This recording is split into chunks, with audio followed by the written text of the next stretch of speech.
Captain Park Doan stood on the bridge of his ship and watched Earth through the wide glass window.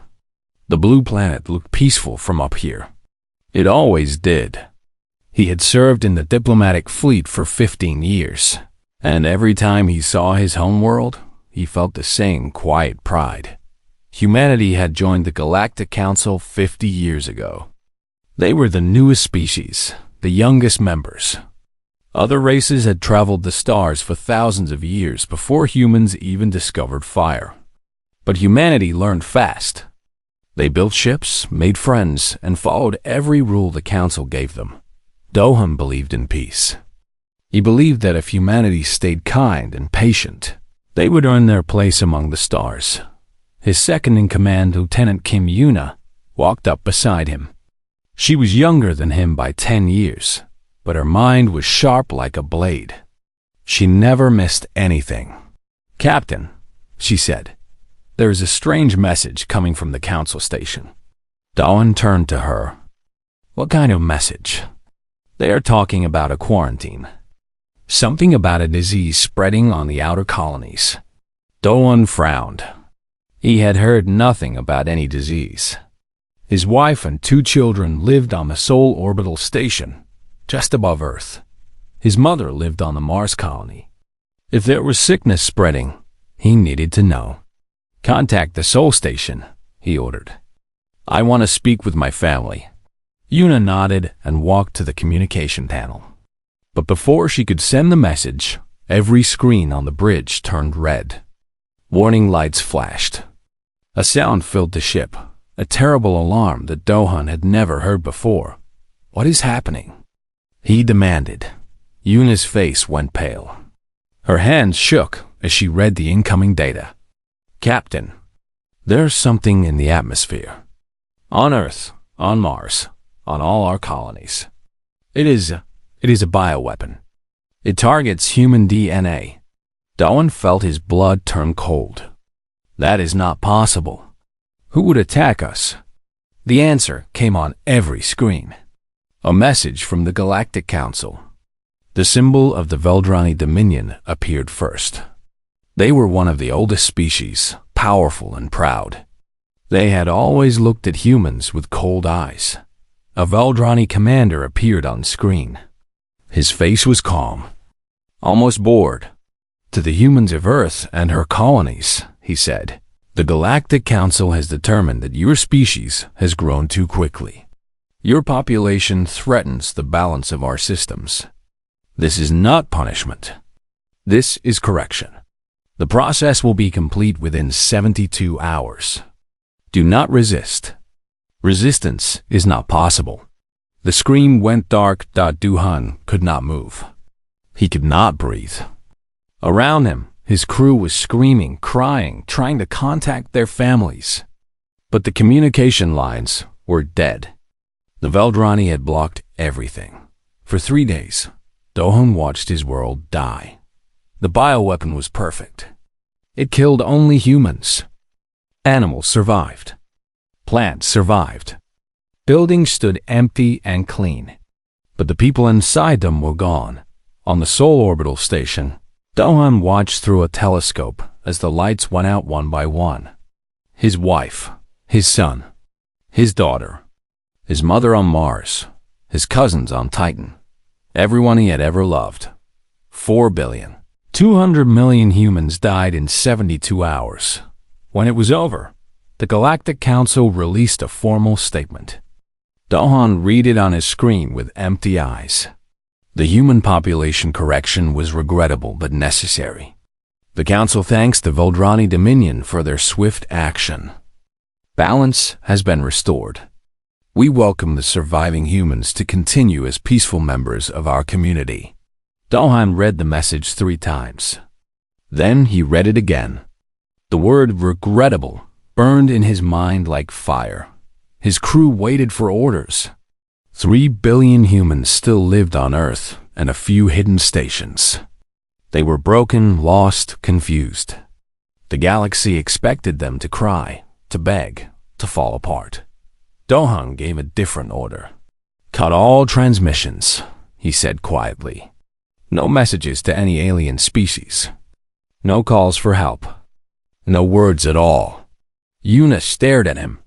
"Sir, what do we tell the council?" "Nothing," Dohan said. "We tell them nothing. Let them think we are finished. Let them think we are too weak to fight." He turned away from the window. He could not look at Earth anymore. Not yet. 1 week later, Dohan stood in a dark room on Earth. The room was deep underground, hidden from all sensors. Around him sat the last leaders of humanity.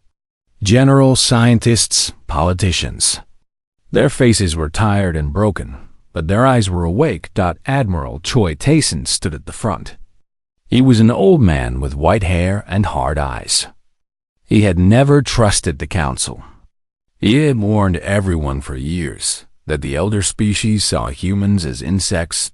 No one had listened. Now they listened. "They think we are broken," Admiral Choi said, his voice rough like stone. "They think we will accept our place. They think we will bow our heads and thank them for letting us live." He looked at every face in the room. "They are wrong," he continued. "For 50 years, we played nice. We followed their rules. We smiled and nodded and asked for permission to exist. We held back our anger, our strength, our fire, because we wanted friends." He slammed his hand on the table. "We do not want friends anymore.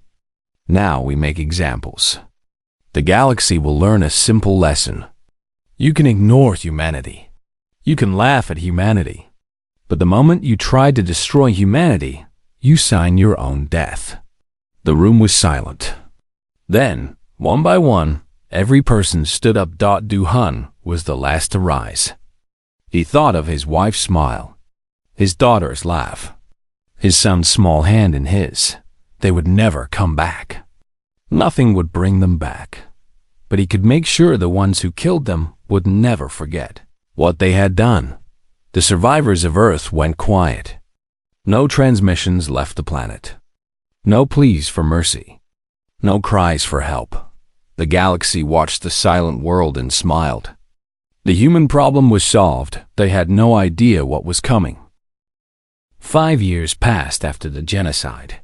The galaxy forgot about humans. The Veldrani Dominion celebrated their victory. They held festivals and made speeches about protecting galactic balance. The council praised their wisdom. Other species nodded and agreed that humans had grown too fast, too greedy, too dangerous. On Earth, humans paid their tributes on time. They sent rare minerals and food to the council. They bowed when Veldrani ships visited. They spoke softly and kept their eyes down. Every alien who visited Earth came back with the same report. The humans were broken. Their spirit was dead. They would never be a problem again. This was exactly what humanity wanted them to believe. Deep beneath the mountains of old Korea, Dr. Baek Jisoo worked in a laboratory that did not exist on any map. She had not seen sunlight in 3 years. She had not spoken to anyone outside her team in 2 years. Her world was metal walls, computer screens, and the endless hum of machines. Before the genocide, Jisoo had been a professor. She taught young students about physics and energy. She dreamed of helping humanity explore the stars peacefully. Now she built weapons. "Doctor," her assistant called out. "The test is ready." Jisoo walked to the observation window. Behind the thick glass sat a small device, no bigger than a child's toy. It looked harmless. It was not. "Begin the test," Jisoo ordered. Her assistant pressed a button. The device activated. For 1 second, nothing happened. Then reality itself seemed to fold. The air twisted, space bent, and the target on the other side of the room simply stopped existing. It did not explode or burn. It was just gone, erased from the universe. Jisoo wrote in her notes, "Reality Fold missile test successful." This was just one of many projects. In secret bases across Earth and hidden stations in dead space, humanity was building an arsenal unlike anything the galaxy had ever seen. II swarm fleets that could think faster than any living mind. Ships that could fold space and appear anywhere without warning. Armor that could survive weapons meant to crack planets. And the most terrifying project of all, something called the Silence Protocol. Jisoo never asked what the Silence Protocol was for. She did not want to know. While the scientists worked, others played a different game. Agent Lee Minho had lived among the Veldrani for 4 years. He spoke their language perfectly. He wore their clothes. He ate their food. He had even married a Veldrani woman who believed he was a member of a lesser species from the outer systems. Every night, while his wife slept, Minho sent encrypted messages back to Earth. Supply routes, defense positions, the locations of military bases, the names of commanders, the weaknesses in their ships. He was not alone. Over 500 human agents lived among the Veldrani and other council species. They worked as servants, traders, and low-level workers. No one paid attention to them. No one saw them as threats. That was their greatest weapon. Back on Earth, General Shin Hana planned the war that no one knew was coming. Hana had lost her entire family in the genocide. Her husband, her parents, her 3 brothers, and her baby nephew. She had cried for 1 week. Then she stopped crying and started planning. Her office was covered with maps and charts. Every Veldrani military base was marked. Every supply line was drawn. Every weakness was highlighted. "We cannot attack them directly," she explained to her officers one night. "Not yet. They have more ships, more soldiers, more resources. But they have one weakness they do not see." She pointed to the map. "They believe we are finished. They are not watching us. They are not preparing for us. When we strike, it must be so fast and so complete that they cannot recover. One moment of perfect violence. Then we control the war." Her officers nodded. They understood. General Hana had also created something else. In 12 different star systems, human agents had built sleeper cells. Small groups of fighters hidden in plain sight.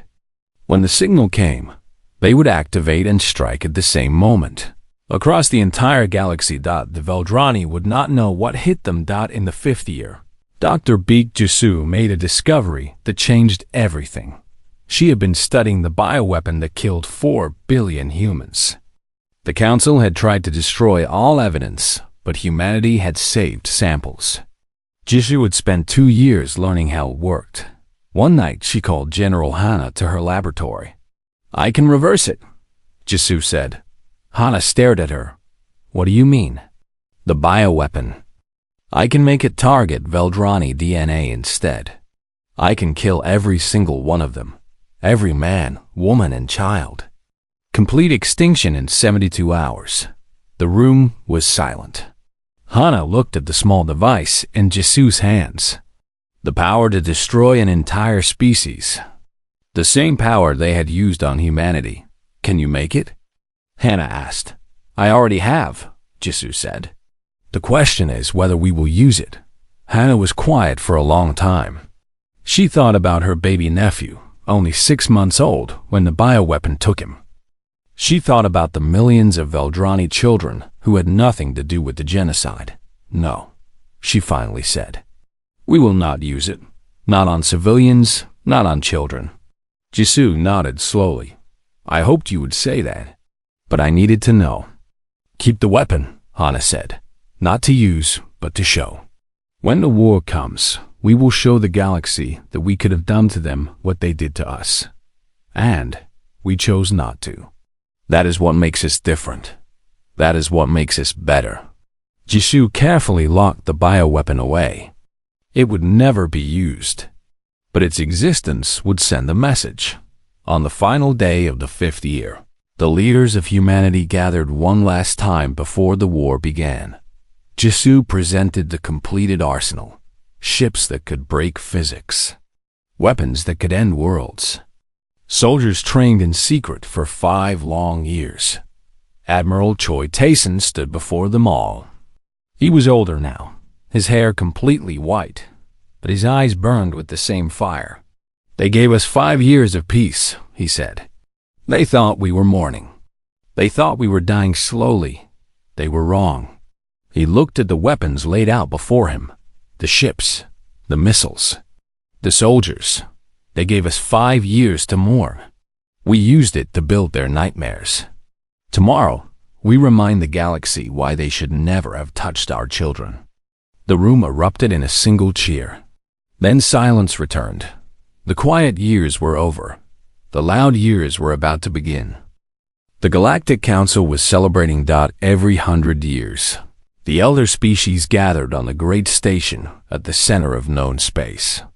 They exchanged gifts, made treaties, and reminded each other of their power. This year was special. The Veldrani Dominion was being honored for their service to galactic stability. Everyone knew what that meant. They were being celebrated for killing 4 billion humans. Ambassador Yunjie watched the celebration through her small screen. She sat alone on a human ship, hidden in the shadow of a dead moon. Her hands were steady. Her face was calm. But inside her chest, her heart beat like a war drum. "Ambassador," the pilot called from the front, "we are in position. All channels are ready." Gio nodded. "Wait for my signal." Across the galaxy, Commander O Sunwoo prepared his fleet. 200 human warships waited in fold space, invisible to all sensors. They had trained for this moment for 5 years. Every pilot knew their target. Every gunner knew their job. Sunwoo's second in command was pilot Kang Yunji. She was the best pilot in the fleet, fast and fearless. She had volunteered for the most dangerous mission, destroying the Veldrani command station above their military hub at Keth Prime. Yunji had lost everything in the genocide. Her husband, her parents, her 3-year-old daughter, Mira. She still carried Myra's small toy in her pocket, a little stuffed rabbit with one ear missing. "Commander," Yunji said, "the fleet is ready." Sung looked at his crew. Young faces and old faces. All of them had lost someone. All of them had waited for this moment. "Remember," he said, "no civilian targets. Military only. We are not like them. We do not kill children." His crew nodded. They understood. In the Great Council Station, the celebration continued. The Veldrani High Commander stood on stage, accepting an award. He smiled and waved. The other species clapped politely. Then every screen in the station flickered. The lights went dark for 1 second. When they came back on, a human face appeared on every display. Ambassador Yunjie. The crowd went silent. Confused whispers spread through the hall. Some species had never seen a human before. Others laughed nervously. What could the broken species possibly want? Jie did not smile. She did not bow. She looked directly into the camera and spoke. 5 years ago, you killed our children." Her voice was quiet but clear. It reached every corner of the station. It broadcast to every ship, every colony, every planet in the galaxy. You called it correction. You called it necessary. You laughed while our families choked on your poison. She pressed a button. Behind her, recordings began to play on every screen. Veldrani commanders joking about human deaths. Council members voting to thin the herd. Scientists discussing how quickly the bioweapon would work. "We saved these recordings," Jihei continued. "We saved every message, every order, every laugh. We wanted the galaxy to know the truth. You did not save yourselves from a threat. You murdered 4 billion innocent people because you were afraid of what we might become." The crowd was completely silent now. Some species looked horrified. Others looked away in shame. "For 5 years, we stayed quiet. You thought we were broken. You thought we accepted our fate. You were wrong." She leaned closer to the camera. "Humanity gave you 50 years of kindness. We followed your rules. We asked for nothing but friendship. You answered with genocide. So hear this now. There will be no negotiation. No mercy. No forgetting. You wanted us to be your quiet little pets. Instead, you created your worst nightmare. She stood up straight. This is not revenge. This is an introduction. The transmission ended. For one heartbeat, the station was silent. Then the reports started flooding in. At Keth Prime, Commander Sunwoo's fleet exploded out of fold space. 200 human ships appeared directly above the Veldrani military hub. The Veldrani had no warning. Their defense systems were still powering up when the first missiles hit. The human weapons were unlike anything the galaxy had ever seen.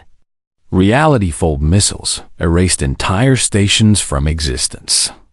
II swarm fighters moved too fast for Veldrani gunners to track. Human soldiers in advanced armor boarded ships and overwhelmed their crews in minutes. The battle lasted 11 minutes. 11 minutes to destroy the largest Veldrani military base in the sector. Pilot Kang. Yunji flew her fighter straight at the command station. Enemy fire filled the space around her. Her wingmates fell one by one. But she did not stop. At the last moment, she armed her special payload. A reality-fold missile, the same technology that had destroyed so many enemy ships. She aimed it at the heart of the station. Before she fired, she broadcast one message on all channels. For my daughter. The station vanished. The Veldrani command structure at Keth Prime was gone. Unji survived. She turned her fighter around and flew back to the fleet, the little stuffed rabbit still in her pocket. Commander Sunwoo sent a message to the Galactic Council. It was short. This was not revenge. This was an introduction. We can reach you anywhere. We can strike you anytime. And we are just getting started. The Council demanded immediate human surrender. They threatened total war. They said humanity would be wiped from existence. Earth's only response was a list of coordinates. The locations of 6 more Veldrani military installations. All of them were already burning. In secret bases across the galaxy. Human sleeper cells activated. Veldrani supply lines exploded. Military stations went dark. Transport ships vanished without warning. In 3 days. Humanity destroyed more Veldrani military power than the Dominion had lost in 1,000 years of war. The galaxy watched in shock. The broken species, the quiet pets, the weak little humans were tearing through the most powerful empire in known space like it was made of paper. Admiral Choi Tayson addressed Earth from the new command center. They thought silence meant weakness. They thought patience meant fear. They forgot the most important lesson of history. He paused. The most dangerous enemy is the one who has nothing left to lose. We already watched our children die. We already lost everything that mattered. There is nothing they can threaten us with anymore. He looked into the camera. But we are not like them. We do not kill innocents. We do not target families. Every Veldrani civilian is safe from us. This war is for soldiers and commanders and the leaders who ordered our genocide. When it is over, we will offer peace. But first, they will learn the price of what they did. The broadcast ended. Across the galaxy, other species began to whisper. Some had suffered under the Veldrani for centuries. They had never dared to fight back. Now they watched the humans. And they began to hope maybe the Dominion could be beaten after all. Maybe it was time for a change. The war lasted 3 years. It was the most one-sided war the galaxy had ever seen. Fleet Admiral Park Doan, the same captain who had watched his family die from his ship's bridge, now commanded the entire human armada. He had changed in these years. His hair had gone gray. His face had grown hard. But his eyes were still the same, filled with quiet sadness and cold determination. Every morning, Doan looked at a small picture he kept in his pocket. His wife, his son, his daughter, smiling at the camera on a sunny day. Every morning, he promised them the same thing. I will finish this. Then I will rest. The human military struck with perfect precision. They never attacked cities. They never bombed homes. Every target was military. Bases, ships, weapon factories, supply lines. Doham had given strict orders from the first day. We will not become what they are. The moment we kill innocents, we lose everything we are fighting for. His soldiers followed this order without question. Even when they found Veldrani soldiers hiding among civilians, they waited. They separated the guilty from the innocent. They were patient. The galaxy had never seen anything like it. On the ground, Karl Han Sujin led the liberation forces. She was a small woman with a gentle face, but she fought like a storm. Her specialty was freeing the species that the Veldrani had enslaved. The Dominion had ruled over dozens of smaller species for centuries. They used them as workers, as servants, as entertainment. Some species had forgotten what freedom even meant. Sujin changed that. On the planet Keth, she found camps full of a species called the Aran. They were small beings with 4 arms and large, sad eyes. The Veldrani had used them for mining dangerous materials. Most Aran died before reaching 20 years old. Sujin walked into the camp with her soldiers. The Aran cowered in fear, expecting more violence. Instead, Sujin knelt down in front of the oldest Aran she could find. She looked into his eyes and spoke gently. We are humans. We came to set you free. You can stay here and build your own world. You can leave and go anywhere you want. Or you can fight with us against the ones who hurt you. The choice is yours. But you are not slaves anymore. The old Aran stared at her for a long time. Then tears began to fall from his large eyes. He had never been given a choice about anything in his entire life. We will fight, he said. We will fight with you. This scene repeated across dozens of worlds. Species that had been crushed under Veldrani rule joined humanity's cause. They brought knowledge, resources, and fighters. The human coalition grew larger every month. The Veldrani Dominion began to collapse. Their soldiers surrendered by the thousands. Their colonies begged for peace. Their allies in the council abandoned them one by one. No one wanted to be on the losing side. But the High Sovereign of the Veldrani refused to give up. The High Sovereign was old, one of the oldest Veldrani alive. He had ruled for 200 years. He had ordered the genocide personally. He believed that humans were insects, unworthy of existence. Even now, with his empire crumbling around him, he could not believe that he was losing to such a young, weak species. They are nothing. He screamed at his generals. They are children. How can this be happening? His generals had no answer. Many of them had already secretly contacted the humans, offering surrender. In the 3rd year of the war, Fleet Admiral Dohan cornered the High Sovereign's personal fleet above his homeworld. 12 human carriers faced 50 Veldrani battleships. The numbers favored the enemy. It did not matter.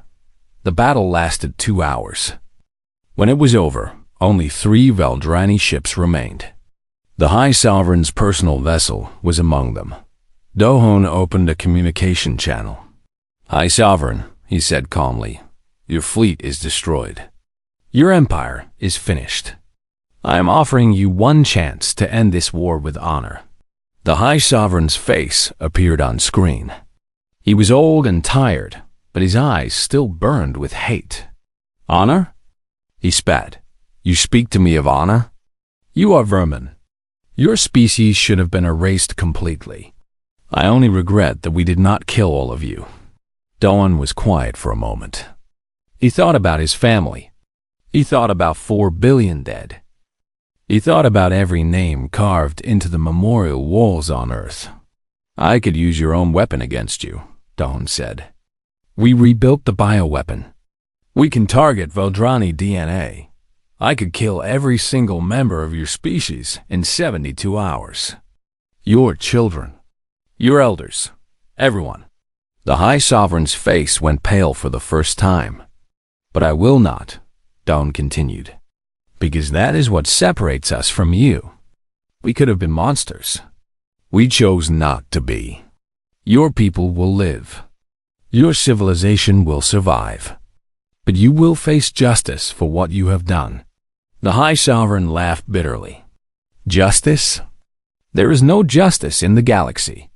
Only power. You are wrong, Dawn said. That is what you believe, because that is all you know. But we will teach the galaxy something new. Something better. And it starts with you standing trial for your crimes. He gave the order. Human soldiers boarded the High Sovereign's vessel. They found him sitting on his throne, too proud to run. They put him in chains and brought him to Earth. As the war ended, something unexpected happened. Other council species began contacting humanity in secret. They sent lists of names of their own people who had helped plan the genocide. Scientists who designed the bioweapon. Politicians who voted for it. Commanders who carried it out. They were afraid. They saw what happened to the Veldrani, and they did not want to be next. Doan accepted the information without promises.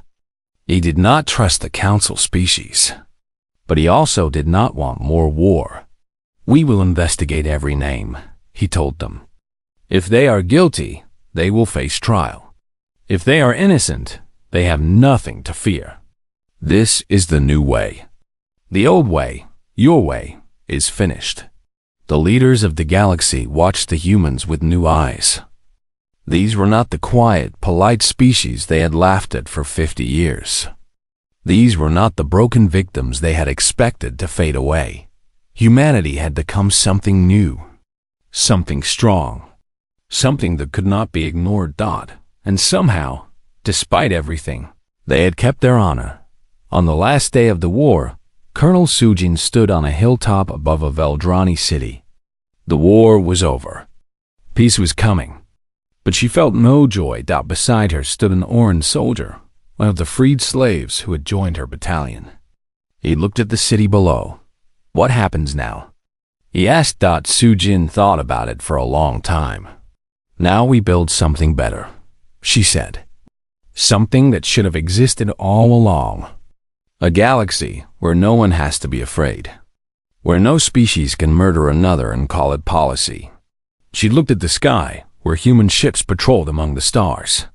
We did not want to become warriors. They forced us. But now that we are here, we will make sure this never happens again. To anyone.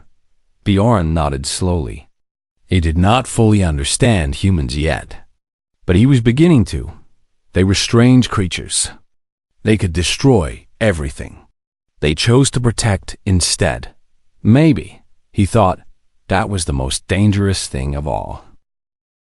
1 year after the Veldrani surrender, the galaxy was a different place. The old Galactic Council was gone. Its great station stood empty, a monument to a failed system that had allowed genocide to happen. No one wanted to repair it. No one wanted to remember. In its place, humanity proposed something new, the Stellar Compact. Every species, large or small, old or young, would have equal voice. Laws would protect all people, not just the powerful. And one rule stood above all others. Any weapon targeting a species would be banned forever. Any nation that used such a weapon would face the combined forces of every other member.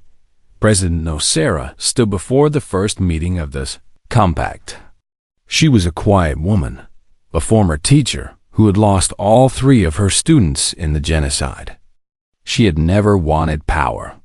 But humanity needed a leader who understood what they had lost and what they had become. We are not here to rule the galaxy, she told the gathered representatives. We are not here to replace one empire with another. We are here because what happened to us should never happen to anyone else. She looked at the delegates from dozens of species. Some had been enemies. Some had been allies of the Veldrani. Some had helped with the genocide. We could have demanded punishment. We could have burned your worlds as you burned ours. But that is not who we choose to be. We offer you a new beginning. Take it or walk away. The choice is yours. One by one, the species signed the compact. Some did it from fear. Some did it from hope. Some did it because they had nowhere else to go. But they all signed, while the compact formed. Justice Quan Deho finished his work. He was the chief prosecutor of the War Crimes Tribunal, a court created to judge those responsible for the genocide. 847 individuals faced trial. Veldrani commanders who gave orders. Scientists who built the bioweapon. Council members who voted for population correction.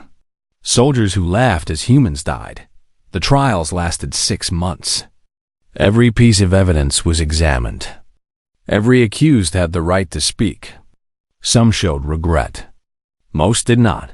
When all trials ended, Deho announced the sentences. There would be no executions. The galaxy was shocked. After everything humanity had suffered, they expected rivers of blood. They expected revenge without end. Instead, Deho explained the punishment. These criminals will serve witness terms, he said. For the rest of their lives, they will travel to every human memorial, every mass grave, every empty colony. They will learn every name. They will hear every story. They will understand exactly what they destroyed. He paused. Death is easy. Understanding is hard. We want them to live long enough to truly know what they did. And we want the galaxy to watch them face that truth, year after year, until they die. Some called it weak. Some called it genius. But no one could argue that it was unjust. The first criminals began their witness tours within months. Cameras followed them as they walked through memorial halls, reading millions of names. Some broke down crying. Some remained cold. All of them were changed. President Sarah addressed the galaxy one final time after the sentences were announced. We did not want empire, she said. We did not want war. We came to the stars hoping to find friends. You taught us that kindness can be mistaken for weakness. We will not make that mistake again. She looked directly into the camera. But know this, humanity protects. Any species facing extinction, any people being slaughtered, call for us. We will come. Not because we are conquerors, but because we remember what it feels like when no one answers. The broadcast ended. Across the galaxy, billions of beings from hundreds of species heard those words. Some felt fear. Some felt relief. Some, for the first time in their lives, felt hope. Young cadet Imhajun was only 7 years old when the genocide happened. He remembered very little of that day. Just his mother's face, telling him to hide in the shelter. Just the sound of her footsteps running away, then silence. He never saw her again. Or his father. Or his little sister. He was raised in a military academy, one of many orphans who had nowhere else to go. He trained every day, studied every night, and never forgot what he lost. Now he was 17, about to graduate as a junior officer in the Human Defense Force. It was a cold morning on Earth, and he stood before the memorial wall in the center of Seoul. The wall stretched for kilometers. It contained every name of every human who died in the genocide. 4,200,000,000 names, each one carved into black stone. Hajun found his family section. His mother, Soyang. His father, Jaewon. His sister, Haran, who was only 4 years old. He placed 3 small flowers at the base of the wall, one for each of them. I graduated today, he whispered. I wish you could see me. He stood there for a long time, not speaking, not moving, just remembering. Then he heard footsteps behind him. He turned and saw a young alien standing there, an Orin with 4 thin arms and large, careful eyes. May I stand with you? The Orin asked quietly. Hajun nodded. The Orn walked forward and stood beside him, looking at the wall. "I am Kel," the Orn said. "I am a cadet at the academy. Your soldiers freed my parents from a Veldrani mining camp. I am the first of my kind to attend a human school." Hajun looked at him. "Why did you come here?" Kel thought for a moment. "Because this wall is not just about your people. It is about what happens when the galaxy looks away. My people suffered for centuries, and no one came. Your people died by the billions, and no one came. Now you have made sure that will never happen again." He looked at Hajun with those large, sad eyes. "I want to be part of that. I want to make sure that when someone calls for help, there is always an answer." Hajun felt something warm in his chest. For the first time in years, it did not hurt to remember his family. It felt like purpose instead of pain. "Then we will do it together," he said. They stood side by side, human and Orin, looking at the wall of names. On the bridge of the flagship, Admiral Park Dohan received a priority message, a distress signal from a distant system. A small species was being attacked by raiders, their colonies burning, their people dying. He had retired from active command. The war was over. He had earned rest, but he was on his feet before the message finished playing. "Contact President Sierra," he said. "Tell her we have a situation." Sierra received the message in her office. She listened to the recording, heard the screaming voices begging for help. She did not hesitate. "Send the fleet," she ordered. Within hours, human ships were folding space toward the distant system. They arrived to find 3 raider vessels destroying a defenseless colony. The battle lasted 8 minutes. When it was over, the raiders were gone, and human soldiers were landing on the surface, bringing food, medicine, and protection. The survivors looked at the humans with amazement. They had called for help, expecting nothing. No one had ever answered before. A human commander walked up to the colony leader, a small being with gray skin and trembling hands. "You are safe now," the commander said. "We heard you. We came." The colony leader began to cry. In his language, there was no word for what the humans had done. No word for strangers who came to help without asking for anything in return. He would have to create a new word.